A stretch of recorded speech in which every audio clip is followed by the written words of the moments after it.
This is an Elmer sewing machine. I bought this for the wife about 30 years ago when I was still in the Territory. At that time it was a modern, quite a modern machine with various gadgets on it, and it came, of course, as one that is powered from 240 volt with an electric motor. But on inquiring, I found that they actually supplied a pulley for this machine, and you can see it here. So I bought the pulley conversion, took the electric motor off, put the pulley on, and here you can see I've got it attached to a Singer sewing machine base with a few modifications, which consist of basically just a couple of boards put across the top of the machine, and I sit the Elmer on it. So this machine can be run off the Singer treadle machine base with a leather strap around the pulley.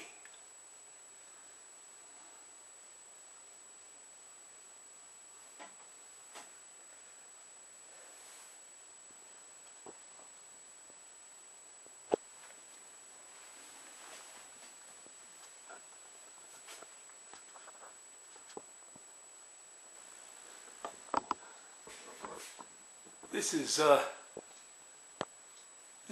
LED lighting we have throughout the house. A little expensive for these bulbs, but they last a long time and they give a lovely white daylight light, far superior to anything else we've had in here so far.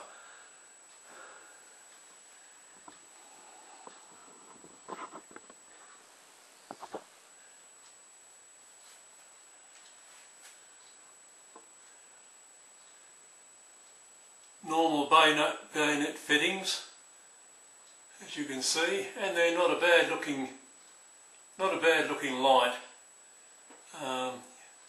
We're quite happy to have these in the house without having to have lampshades.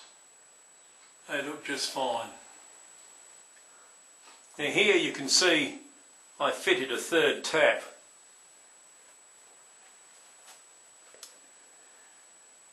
The idea of this third tap is to conserve water. When we run water through to get the temperature right before showering, I run it through into a jug and some water bottles, and this water gets used in the kitchen to top up the kettle and to do the cooking. Now the idea is that once you've got the water temperature right, you turn it off on this third tap, you can then turn it back on again and still have the water at the right temperature. You don't have to adjust the levels anymore. I can get into the shower, I can wet up, I can turn it off on this third tap. I can soap up, wash, and then rinse off by turning on this third tap, and the temperature is still the same. Okay? So this is just a tip if you want to do it that way. That's what I thought was the best way of doing it. Here we have the water jug that we use for running the water through the shower at night and in the mornings. This water is used in the kettle. We have other water bottles down in the bottom of the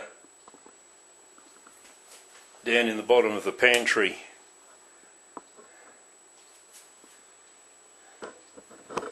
find that 3 water bottles keep us going.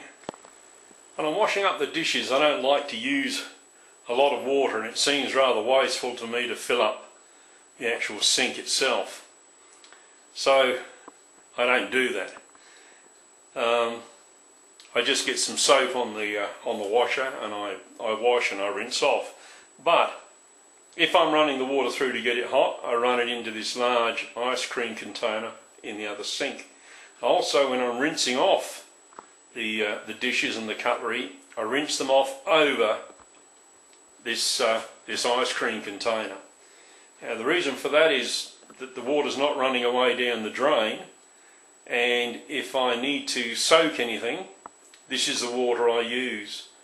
Very often after dinner, it's a lot easier just to put your plates and things in the sink, especially if we've got people around and visiting, and I can't get to washing the dishes right away.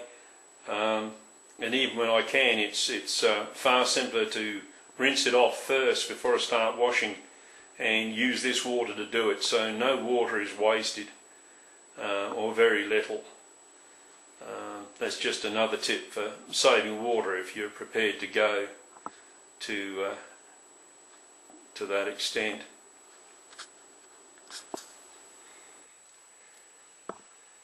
Now this is the view from our living room window. The reason I'm doing this is not just to show you the surrounds, what we have around us, but it's also to show you the lower garden bed down there. Now, as you can see, it's a very long garden bed, and there's a similar one just to the right of this one, which is still needs preparing for planting. Now, underneath both of these lower garden beds is a very deep trench which I dug by hand, and these are grey water trenches. At the end of this one there's a pipe which comes from the kitchen sink, and at the end of this one there is a pipe that comes from the bathroom and from the washroom, from the laundry. So these are both grey water trenches. So again, no water wasted. It goes into these trenches, and it helps to keep these 2 garden beds at least in water all year round.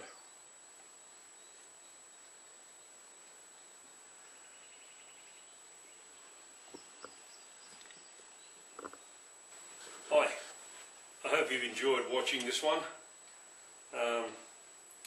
Off the grid survival seems to be, or living off the grid, seems to be a popular topic now with all the things going on in the world, and the fact that we never know what's going to happen next.